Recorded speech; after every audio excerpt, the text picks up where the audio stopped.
Hello, আসসালামু আলাইকুম। আমি আহসান আছি আপনাদের সাথে।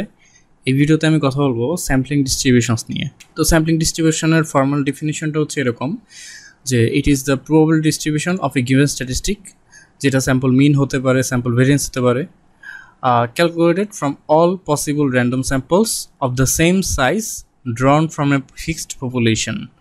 সো এই পুরো কথাটার মানে কি? সো আমরা যদি ধরে নেই কোনো একটা পপুলেশন, যেটা আমরা যদি ভিজুয়ালাইজ করি, একটা ডিস্ট্রিবিউশন যদি কল্পনা করি, সেটা দেখতে এরকম হলো। সেটা অনেকটা নর্মাল ডিস্ট্রিবিউশনের মতো। এই পপুলেশন থেকে যদি আমরা স্যাম্পল নেই, ধরলাম যে 100টা স্যাম্পল, 100টা অবজারভেশন এখান থেকে নিলাম একটা স্যাম্পল। সো সেই 100টা অবজারভেশনের থেকে আমরা যদি একটা অ্যাভারেজ ক্যালকুলেট করি, সেটা ধরলাম এখানে কিছু একটা, 0 থেকে একটু বেশি কিছু একটা। এভাবে যদি আমরা আরেকটা স্যাম্পল নেই, আরেকটা স্যাম্পল নিই, এভাবে যদি অনেকগুলো স্যাম্পল নিই এবং সবগুলো স্যাম্পল থেকে অ্যাভারেজ ক্যালকুলেট করে সেইগুলো যদি এরকম একটা ডিস্ট্রিবিউশনে ফিট করি, তখন দেখা যাবে যে সেখানে একটা শেপ দেখা যাচ্ছে। সো আমরা আসলে পপুলেশনের যে ডিস্ট্রিবিউশন আছে সেখান থেকে স্যাম্পল নিয়ে, স্যাম্পল থেকে স্ট্যাটিস্টিক ক্যালকুলেট করে সেই স্ট্যাটিস্টিকগুলো দিয়ে একটা ডিস্ট্রিবিউশন পাচ্ছি। সো এই পার্টিকুলার এক্সাম্পলে আমরা যেটা দেখলাম সেটা হচ্ছে একটা মিনের ডিস্ট্রিবিউশন, রাইট? সো পপুলেশন থেকে আমরা স্যাম্পল নিচ্ছি, সেই স্যাম্পল থেকে মিন নিচ্ছি, এরকম অনেকগুলো স্যাম্পল নিয়ে আমরা একটা ডিস্ট্রিবিউশনের মতো পাচ্ছি। সো এই যে স্ট্যাটিস্টিকের যে ডিস্ট্রিবিউশন, এই ডিস্ট্রিবিউশনটাই হচ্ছে স্যাম্পলিং ডিস্ট্রিবিউশন, রাইট? সো এখন এটা যে শুধুমাত্র স্যাম্পল মিন হতে পারে এমন কোনো কথা নাই, এটা স্যাম্পল প্রপোর্শনও হতে পারে, এটা স্যাম্পল ভেরিয়েন্সও হতে পারে। সো যে কোনো স্ট্যাটিস্টিকের ডিস্ট্রিবিউশনে এটা হতে পারে। সো এখন আমরা এরকম বেশ কয়েকটা পপুলার স্যাম্পলিং ডিস্ট্রিবিউশন সম্পর্কে আইডিয়া নিব। সো প্রথমে আমরা সামনে আগানোর আগে একটা জিনিস জেনে নেই, সেটা হচ্ছে সেন্ট্রাল লিমিট থিওরেম। সো এইটার কথাটা হচ্ছে এরকম যে আমরা যদি একটা বড় সাইজের, যে সাফিসিয়েন্টলি লার্জ একটা র্যান্ডম স্যাম্পল নেই, এরকম কিছু র্যান্ডম স্যাম্পল যদি নেই যেগুলো হচ্ছে একটা পপুলেশন থেকে, যেটার মিন হচ্ছে ফাইনাইট এবং ভেরিয়েন্সটাও ফাইনাইট, সো পজিটিভ একটা finite variance, the distribution of the standardized sample mean will be approximately normal even if the underlying data is not normal। কথাটার মানে কি? আমরা ধরলাম একটা ডেটা এরকম নিলাম যে পপুলেশনটা হচ্ছে কিছুটা স্কিউড। একটু আগে যে এক্সাম্পলটা দেখলাম সেখানে কিন্তু পপুলেশনটা মোটামুটি নর্মাল ছিল। বাট আমরা যদি এরকম একটা স্কিউড পপুলেশন থেকে কিছু স্যাম্পল নেই, যেমন এখানে একটা স্যাম্পল নিলাম যেটার সাইজ হচ্ছে 10, মানে আমরা এই কোটি কোটি বা হাজার হাজার অবজারভেশন থেকে 10টা অবজারভেশন নিলাম, সেই 10টা অবজারভেশনের মিন কোনো একটা পয়েন্টে আমরা ফিট করলাম, মানে এখানে রাখলাম। এভাবে যদি অনেকগুলো স্যাম্পল নেই, প্রত্যেকটা স্যাম্পলের সাইজ 10, সবগুলো নিয়ে আমরা একটা স্যাম্পল মিনের এরকম একটা ডিস্ট্রিবিউশন পেলাম, রাইট?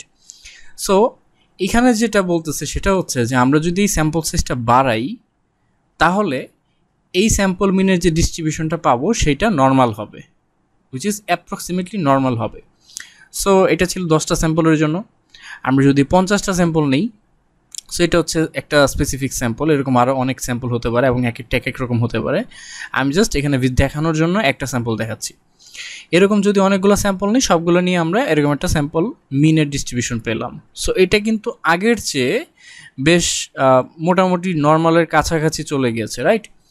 আমরা যদি আরেকটা স্যাম্পল নিই, যেই স্যাম্পলগুলোর সাইজ হবে 100 করে, সো যখন এই স্যাম্পল সাইজটা 10 থেকে 100তে চলে গেল, ডিফারেন্সটা কিন্তু বেশ ক্লিয়ার। সো স্যাম্পল মিনের ডিস্ট্রিবিউশনটা এখানে বেশ নর্মালের মতোই হয়ে গিয়েছে দেখা যাচ্ছে, যেখানে এটা বেশ স্প্রেড ছিল।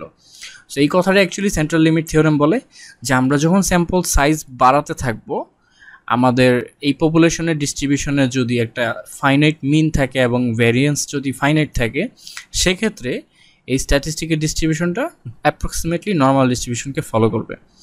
এখন কখনো কখনো দেখা যাবে যে পপুলেশনের ডিস্ট্রিবিউশনটা হয়তো কোনো ফাইনাইট মিন নাই বা ভেরিয়েন্সটা ফাইনাইট না, যেমন কশি ডিস্ট্রিবিউশন, সেগুলোর ক্ষেত্রে মানে কশি ডিস্ট্রিবিউশন হচ্ছে নর্মাল ডিস্ট্রিবিউশনের মতো স্পেসিফিক ডিস্ট্রিবিউশন বা এক্সপোনেনশিয়াল ডিস্ট্রিবিউশনের মতোই কোনো একটা ডিস্ট্রিবিউশন, যে ডিস্ট্রিবিউশনটার ক্ষেত্রে দেখা যায় যে আমাদের মিন বা ভেরিয়েন্স এগুলো আসলে ক্যালকুলেট করা যায় না।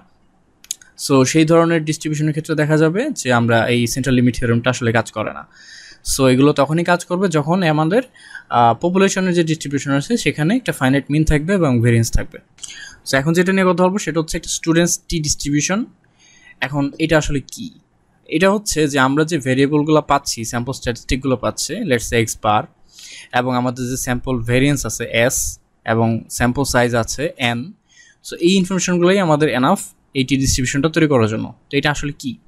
ইট is a distribution of standardised sample mean. So standardised sample মিনই হচ্ছে এই শেপটা, যেখানে আমরা আমাদের এক্স বার থেকে, এক্স বার মানে হচ্ছে স্যাম্পল মিন, এই স্যাম্পল মিন থেকে টোটাল যে প্যারামিটারটা আমরা কোনো একটা টেস্ট করতে যাচ্ছি সেটা divide by s by root over n. তো যদি আমরা কোনো কিছু টেস্ট না করে ইন জেনারেল দেখতে চাই, সেক্ষেত্রে আমরা এক্স বারকে সরাসরি s divide by root over n দিয়ে ভাগ করে দিব, সেক্ষেত্রে কোনো কিছু মাইনাস না করলেও হবে। বাট ইন জেনারেল আমরা এই শেপটাকে বা এই ফর্মুলাটাকে বলে থাকি হচ্ছে standardized sample mean. So if the distribution of standardized sample mean when the population standard deviation is unknown, so যদি এটা known হতো সেক্ষেত্রে কিন্তু আমরা সেটাকে স্টুডেন্টস টি ডিস্ট্রিবিউশনে পেতাম না, সেটাকে আমরা পেতাম হচ্ছে জেড ডিস্ট্রিবিউশনে। সো জেড ডিস্ট্রিবিউশন এবং স্টুডেন্টস টি ডিস্ট্রিবিউশনের মধ্যে মূল পার্থক্যটা হচ্ছে এখানে যে জেড ডিস্ট্রিবিউশনের ক্ষেত্রে আমাদের স্ট্যান্ডার্ড ডেভিয়েশনটা known থাকবে। সো যে পপুলেশন থেকে আমরা ডেটা ড্র করতেছি সেই পপুলেশন ডিস্ট্রিবিউশনের স্ট্যান্ডার্ড ডেভিয়েশনটা আমাদের কাছে known থাকবে জেড ডিস্ট্রিবিউশনের ক্ষেত্রে, কিন্তু টি ডিস্ট্রিবিউশনের ক্ষেত্রে এটা known থাকবে না, যে কারণে আমরা এখানে স্যাম্পল স্ট্যান্ডার্ড ডেভিয়েশনটা ব্যবহার করব। সো এটার মেইন কোথায় কোথায় ব্যবহার করা হয়, সো আমরা যখন সামনে হাইপোথেসিস টেস্টিং দেখবো সেখানে হচ্ছে আমরা কম্পেয়ার মিনের ক্ষেত্রে এটা খুব বেশি ইউজ হবে, বা আমরা রিগ্রেশন কোফিশিয়েন্টের সিগনিফিকেন্স টেস্টের ক্ষেত্রেও এটা বেশ কাজে লাগবে। আর এটা হচ্ছে আমাদের ইউজুয়াল যে শেপ, ডিস্ট্রিবিউশনের শেপ সেটা এরকম।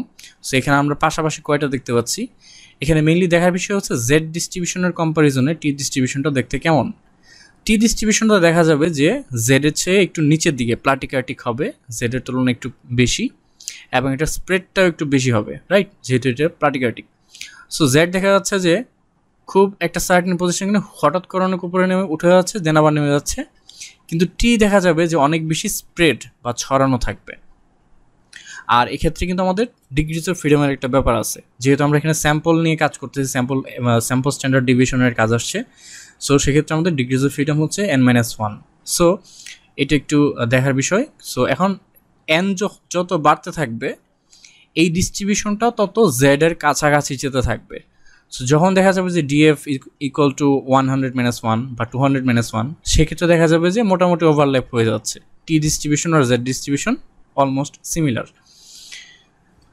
সো জেড টি ডিস্ট্রিবিউশনের কথা বলতে গিয়ে অলরেডি আমরা জেড ডিস্ট্রিবিউশনের কথা বলে ফেলছি। জেড ডিস্ট্রিবিউশনটা হচ্ছে describes the distribution of standardised sample mean of samples, sample mean when the standard division is known. এখানে দুইটা কথা বারবার বলা হচ্ছে। So standardised sample mean when the standard division is known. So পার্থক্যটা শুধু এই জায়গায়। আর জেড ডিস্ট্রিবিউশনের বেশ গুরুত্বপূর্ণ একটা প্রপার্টি হচ্ছে যে আমরা আসলে সরাসরি বলতে পারি যে one standard deviation plus minus এর মধ্যেই কী পরিমাণ ডেটা ফল করতে পারে, টু স্ট্যান্ডার্ড ডিভিয়েশন প্লাস মাইনাসের মাঝে কী পরিমাণ ডেটা ফল করতে পারে। সো সেটা আমরা অলরেডি কিন্তু এগুলো জানতে পারি এম্পিরিক্যাল থিওরেম দিয়ে। এখন থেকে কথা বলবো হচ্ছে কাই স্কোয়ার ডিস্ট্রিবিউশন নিয়ে। সো কাই স্কোয়ার ডিস্ট্রিবিউশনটা হচ্ছে আসলে একটা স্কেলড স্যাম্পল ভেরিয়েন্সের ডিস্ট্রিবিউশন। সো আমরা যদি এইভাবে দেখি যে নিচে হচ্ছে পপুলেশন ডিস্ট্রিবিউশন আর উপরে হচ্ছে স্যাম্পল ডিস্ট্রিবিউশন, স্যাম্পল ভেরিয়েন্স, এটা হচ্ছে পপুলেশন ভেরিয়েন্স, এটা হচ্ছে স্যাম্পল ভেরিয়েন্স। সো স্যাম্পল ভেরিয়েন্সকে যদি আমরা n-1 দিয়ে মাল্টিপ্লাই করে সেটার রেশিও নেই কম্পেয়ার টু সিগমা স্কোয়ার, সেক্ষেত্রে আমরা যে ডিস্ট্রিবিউশনটা পাবো সেই ডিস্ট্রিবিউশনটা হচ্ছে chi square distribution with n-1 degrees of freedom. So n-1টা হচ্ছে এখান থেকেই আসছে। বাট আরও কয়েকটা মানে আছে যেভাবে আমরা এটা পেতে পারি, সেটা হচ্ছে এটা আমরা square deviation of goodness of fit test করতেও পাই। So goodness of fit test হচ্ছে যে কোনো একটা ডাটা কোনো একটা সার্টেন ডিস্ট্রিবিউশনকে ফিট করে কি না সেটা চেক করার জন্য আমরা যে স্ট্যাটিস্টিক্যাল টেস্ট করি, সেই টেস্টের ক্ষেত্রে আমরা এরকম একটা ফিগার পাই। সো সেটাও একটা কাই স্কোয়ার ডিস্ট্রিবিউশন ফলো করে। সো এখানে যে ভ্যালুগুলো আমরা ফিট করবো, ভ্যালুগুলো ফিট করার পর আমরা যে মাল্টিপল ভ্যালুগুলো পাবো সবগুলো যদি আমরা ড্র করি কোনো একটা গ্রাফে, সেক্ষেত্রে আমরা একটা কাই স্কোয়ার ডিস্ট্রিবিউশন পাবো। এখন দেখার বিষয় হচ্ছে এই কাই স্কোয়ার ডিস্ট্রিবিউশনটা কিন্তু ডিগ্রিজ অফ ফ্রিডমের সাথে সাথে চেঞ্জ হয়, শেপটা চেঞ্জ হয়। যেমন এখানে দেখা যাচ্ছে একটা 1 ডিগ্রিজ অফ ফ্রিডমের কাই স্কোয়ার ডিস্ট্রিবিউশন কেমন দেখতে, এটা শুরু হচ্ছে কোনো একটা সার্টেন পয়েন্ট থেকে, দেন হঠাৎ করে নামতে থাকবে এবং আস্তে আস্তে এক্স এক্সিসের সাথে মিশে যাবে। 2 ডিগ্রিজ অফ ফ্রিডমেরটা অনেকটা সিমিলার, বাট এটা আরও বেশি এরিয়া নিয়ে সামনের দিকে ছড়াচ্ছে। যেমন এখানে 3-তে গিয়ে মোটামুটি নেমে গেছে, বাট এখানে 9-এর কাছাকাছি যাওয়ার পর নামছে। 5 ডিগ্রিজ অফ ফ্রিডমে দেখা যাচ্ছে যে এটা 0 থেকে শুরু হয়ে উপর দিকে উঠে দেন আবার নিচে নামে। 10 ডিগ্রিজ অফ ফ্রিডমে দেখা যাচ্ছে যে মোটামুটি জেডের কাছাকাছি চলে যাচ্ছে। সো এখানেও একই কথা, সেন্ট্রাল লিমিট থিওরেম অনুযায়ী এই ডিগ্রিজ অফ ফ্রিডম যত বাড়তে থাকবে তত স্যাম্পল সাইজ বাড়তে থাকবে, এবং স্যাম্পল সাইজ যত বাড়তে থাকবে এটা ততই নর্মাল ডিস্ট্রিবিউশনের কাছাকাছি যেতে থাকবে।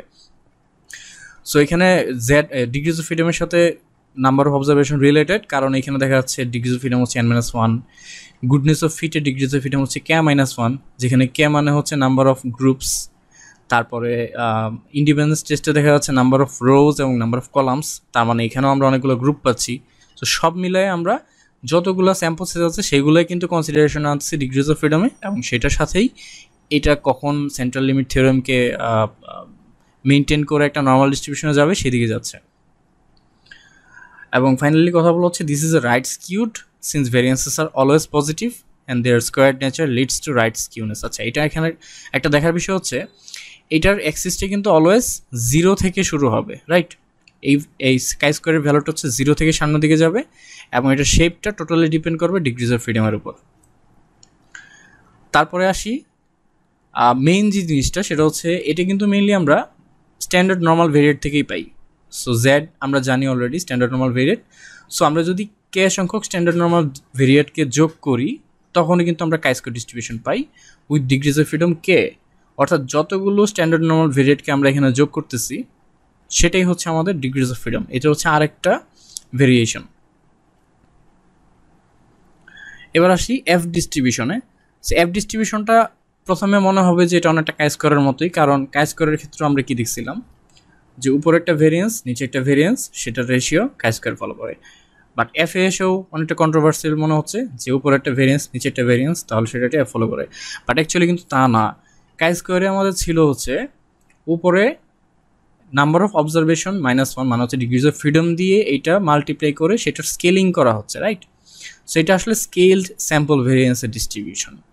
আর এখানে যেটা হচ্ছে সেটা হচ্ছে সরাসরি ভেরিয়েন্স, উপরে একটা ভেরিয়েন্স থাকবে নিচে একটা ভেরিয়েন্স থাকবে, সেটার রেশিও। সো এখন এটা হচ্ছে এফ টেস্টে খুব বেশি ইউজ হয়। এটা অ্যানোভা যখন করা হয়, অ্যানোভাতে আমরা 2টা গ্রুপ বা 3টা গ্রুপ, মাল্টিপল গ্রুপ, বিভিন্ন রকমের অ্যানোভা আছে, সেই অ্যানোভার ক্ষেত্রে হচ্ছে আমরা এফটাকে ব্যবহার করি ভেরিয়েন্সের সাহায্যে বিভিন্ন গ্রুপের মাঝে আসলে কোনো ডিফারেন্স আছে কিনা সেটা জানার জন্য। এখানেও ডিগ্রিজ অফ ফ্রিডমের ব্যাপার আছে। সো প্রথম যে ডিগ্রিজ অফ ফ্রিডমটা হচ্ছে সেটা হচ্ছে DF1, সেটা হচ্ছে উপরে যেটা আছে এখানে বলা হচ্ছে বিটুইন গ্রুপ ভেরিয়েন্স। সো উপরেরটার যে নাম্বার অফ অবজারভেশনস K1 -1, এটা হচ্ছে প্রথম ডিগ্রিজ অফ ফ্রিডম। আর সেকেন্ড ডিগ্রিজ অফ ফ্রিডম হচ্ছে নিচের যে ডেটাটা আছে, স্যাম্পলটা আছে, সেইটার যে number of observations K2 -1। So এখানে K2 হচ্ছে number of observations groups in the denominator. So নিচেরটা আর উপরেরটা এগুলোর নাম্বার অফ অবজারভেশনস দিয়ে হচ্ছে আমরা DF1 এবং DF2 ক্যালকুলেট করতে পারি। এবং এই পুরো অ্যাপ ডিস্ট্রিবিউশনের শেপটা ডিপেন্ড করতেছে এই ডিগ্রিজ অফ ফ্রিডমের উপর।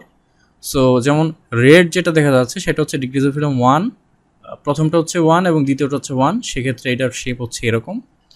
প্রথমটা যদি 10 হয়, দ্বিতীয়টা যদি 20 হয়, সেক্ষেত্রে শেপ হচ্ছে এরকম।